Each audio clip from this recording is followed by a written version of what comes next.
Hello everyone, Tony here with Kinoptico, and today I'm really excited. Why? Because somebody knocked on my door this morning and they delivered this to me. You know what it is? Yeah, it's the brand new Mavic 3 Cine. Why did I choose the Cine version, which is the most expensive one? Well, I have many reasons, and I will explain you that later. So you're officially invited to open this box with me. Let's see all the sides of this box.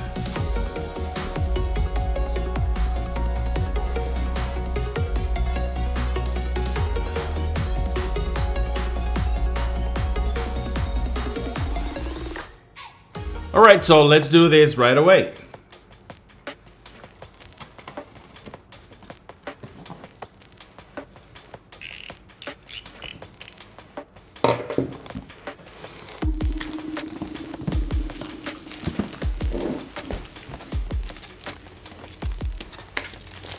Oh, it's so satisfying.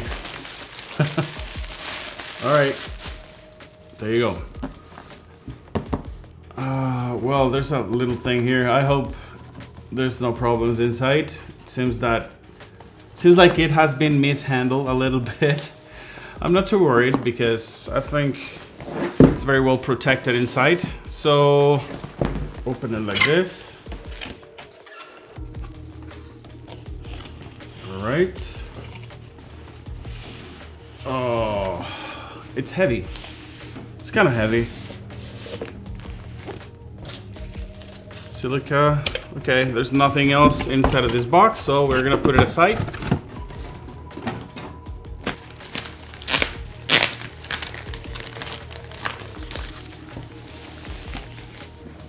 And the first thing is it upside down? Yes, it's upside down because we're supposed to grab it through here. It feels very sturdy, good quality.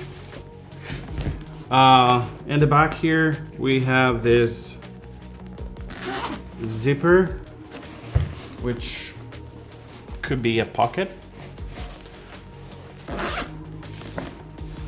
Oh, okay. So there's also another zipper here. Okay, good idea. So you could use this as a pocket, but also you can put it in the back of your carry-on, for example, in your luggage. So pretty clever, I'll say. All right, so let's open this. Oh, look at that.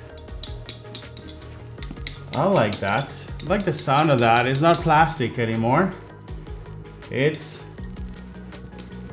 metal. Wow, satisfying. Let's open the other side. That's good. Okay, so we open it like this, put it sideways. I've been watching other videos and it seems like this can be converted into a backpack. Let's see. Yeah, that's awesome. You could also have some extra room here. Ooh, a lot of room actually. Lots of room inside there for whatever you want. Even some clothing. That's great. I don't see myself using this backed very often, but I might, maybe until I get a hard shell rugged case, because that's the way I usually carry all my equipment around, cameras, drones, and all kinds of stuff. Okay, so it seems like this here, it's magnetic. Yeah, there's a little bit of room here. Okay, so let's see what's inside. All right, open this flap. Okay, huh, look at this. I have no idea what's in here. I'll put it there for now. And I will just put it out. I'll just put it out right away. I don't care what you think about me. I just want to do it. Okay. Oh, this is awesome. Looks so beautiful. It's heavy. It's a little bit heavy. Not as heavy as my Autel Evo 2 Pro. Maybe lighter. I'll put it aside. I'll put it here for now. And then let's see. Okay, there's nothing else on that side. There's another flap in here. Oh, here's one of the reasons why I decided to get this version of the drone instead of the standard version. The Cine version comes with the DJI Pro Remote, which is a huge deal. We're gonna put it here for now. And let's see what else can we find here. Okay, this is, I assume, one battery, a second battery. These, it's interesting. There's a little pouch here, some silica inside for humidity purposes. Something else in here. It's the charger, the power brick. Am I missing anything inside of this bag? I don't think so. By the way, there's like little pockets on the sides here. We're gonna close it for now. Maybe first open this. These batteries are not as big as I expected them to be. They are, there's a lot of people actually impressed that these batteries are 5,000 milliamps, I think. Yeah, they should check the Autel Evo 2 Pro batteries. They're 7,100 milliamp hours. So those are bigger. I think they're a little bit longer, but the same shape. I don't know if DJI is actually copying this design. Actually, I can see that the batteries go in the same way as in the Autel Evo 2 Pro, which I'll be comparing with this drone sometime in the future. So if you want to see that, just subscribe. Okay, so here it's this box. Let's see what's inside. All right, we have some literature here. All right, let's see inside of this box. There's also this. Here we have the charging hub, which is awesome. Here you can charge 3 batteries at once. Actually, I ordered some extra batteries. They're arriving supposedly tomorrow because 3 batteries are actually not enough for me, as I do a lot of jobs that actually require lots of shooting time, right? Okay, so let's see. Inside here we have these 2 little bags.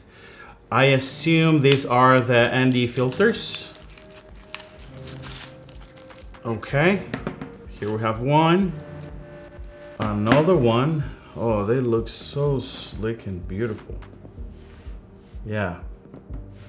So let's see this one. How do you open this? Okay, maybe. Oh, okay. So like this. You open it like this. Oh, so beautiful. There's that Hasselblad logo. And we have ND4, ND8, ND16, and ND32, which probably are gonna be the only ones I'm gonna be using on this drone, because ND8, it's like the perfect filter for me in this case. But let's see what's in here. ND64, ND128, ND256, and ND512. I don't know where would I use a 512 ND filter. In the surface of the sun maybe or something. Well, there's actually a lot of snow where I live and maybe that could help. Maybe in long exposure photos, that's a possibility. But well, we'll see.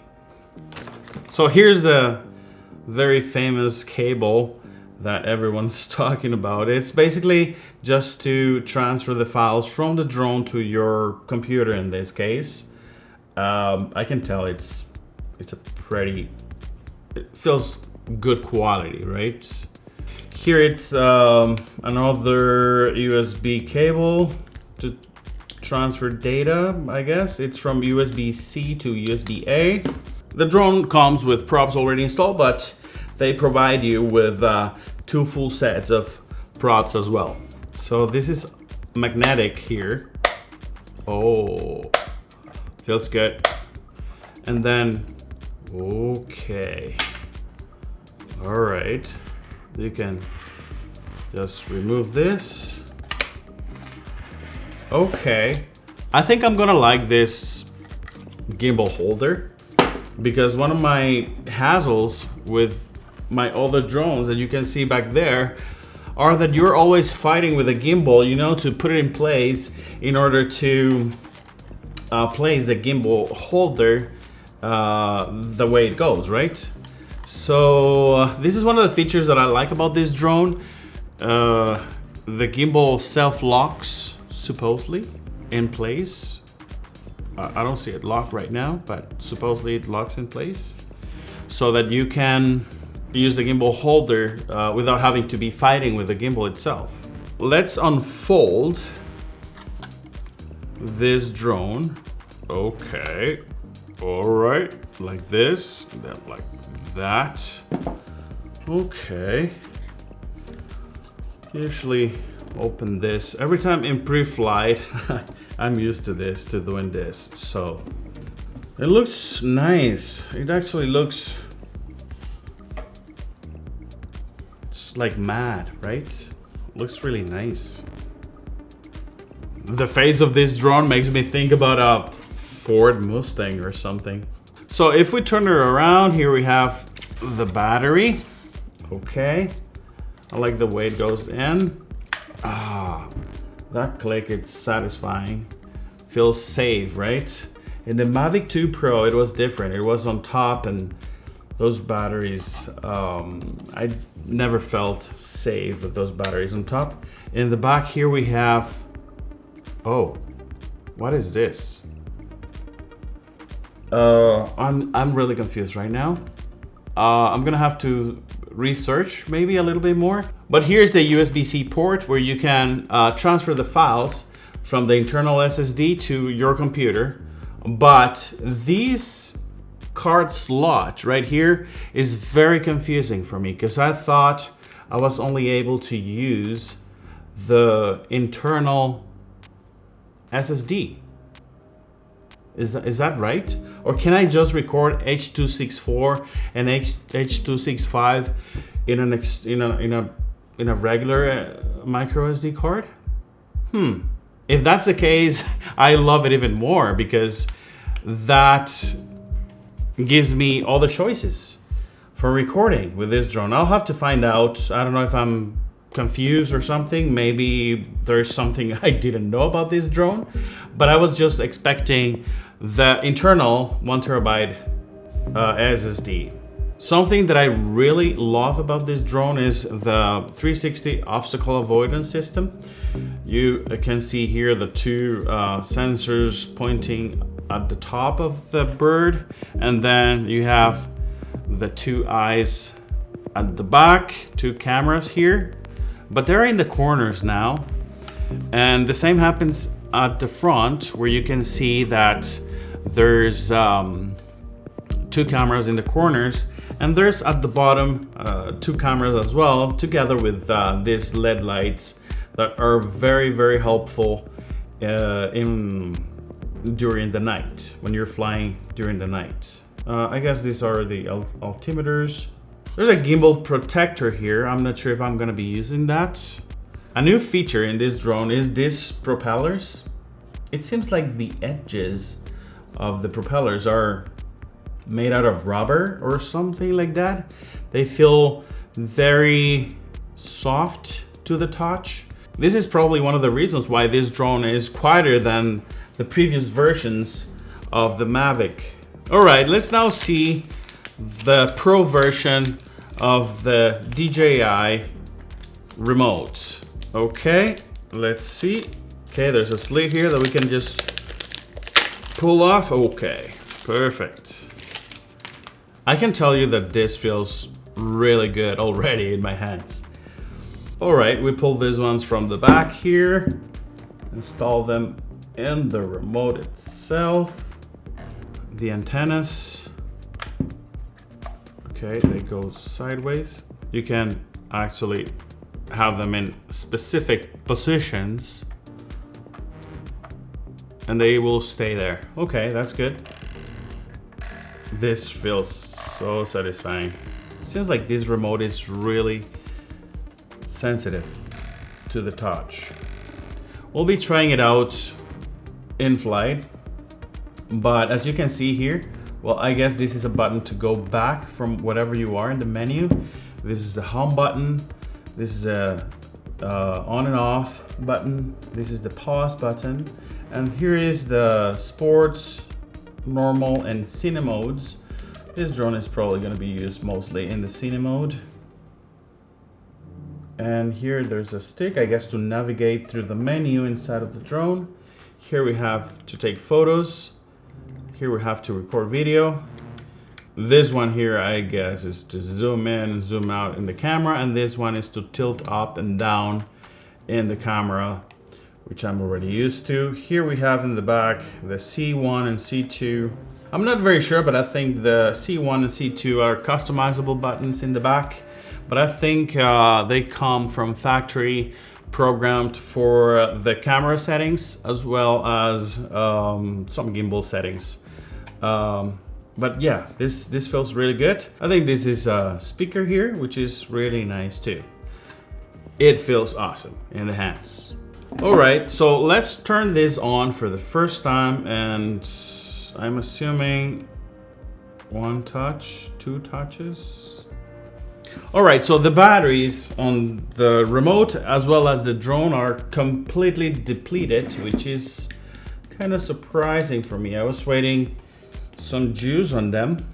So what I'll do is I'll just charge these batteries a little bit and come back just so we can turn it on to see if it works, right?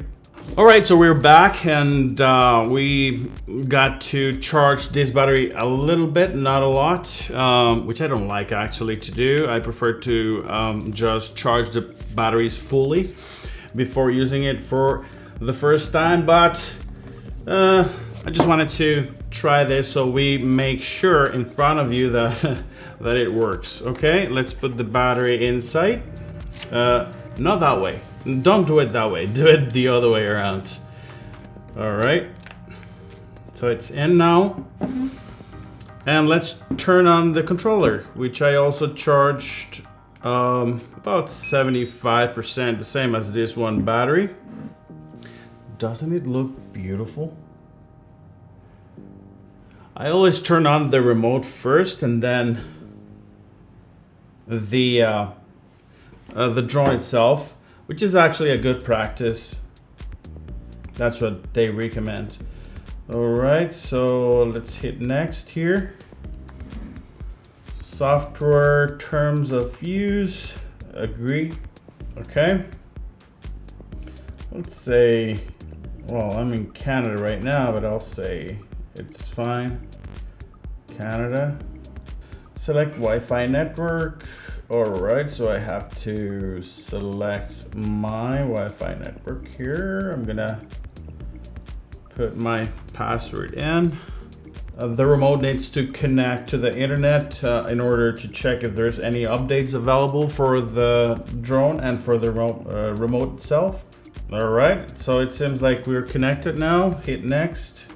All right, so we introduced our time zone. In this case is Central Standard Time for North America.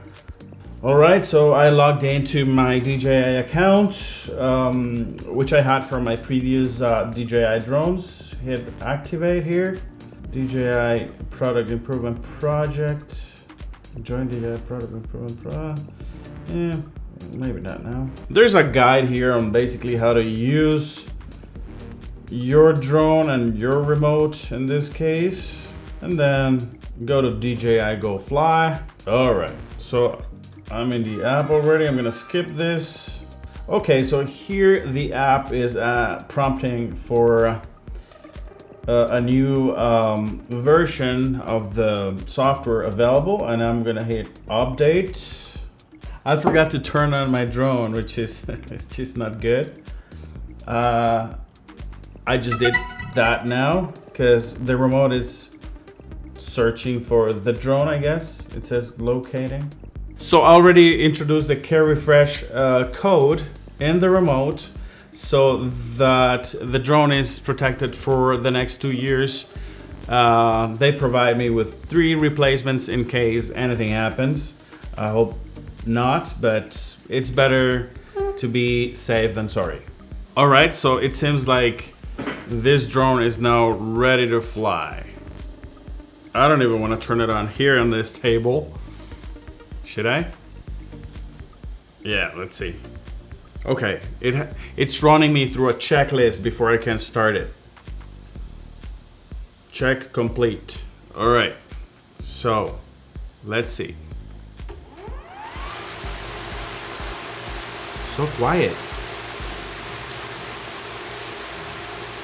Wow, I'm surprised on how quiet it is. Like that Phantom 4 right there will be like really, really noisy.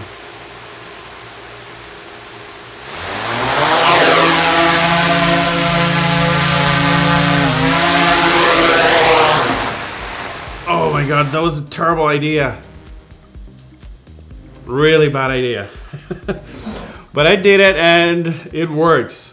I was initially thinking on getting an Inspire 2, which is almost the same price as this. I mean, you can get an Inspire 2 with an X5 camera for about the same price as this. But because of the longer flying time, I just decided to get this one. I don't care about the zoom camera or the secondary lens that's on top of the main camera there. I don't think I'll be using that a lot. It's there. I might or might not use it for other purposes, but not for professional video recording. But we'll see if it's worth it shooting with that camera or not. That's coming in a future review that I'll be doing about this drone in particular. All right, that's it for now. I'll be making more videos about this drone for sure. Probably the first one is gonna be my first flight. A few camera comparisons with some of my other drones, as well as a full review. If you want to follow those videos, make sure you subscribe. If this video was of any help, just hit the thumbs up right there, okay? So see you in the next one.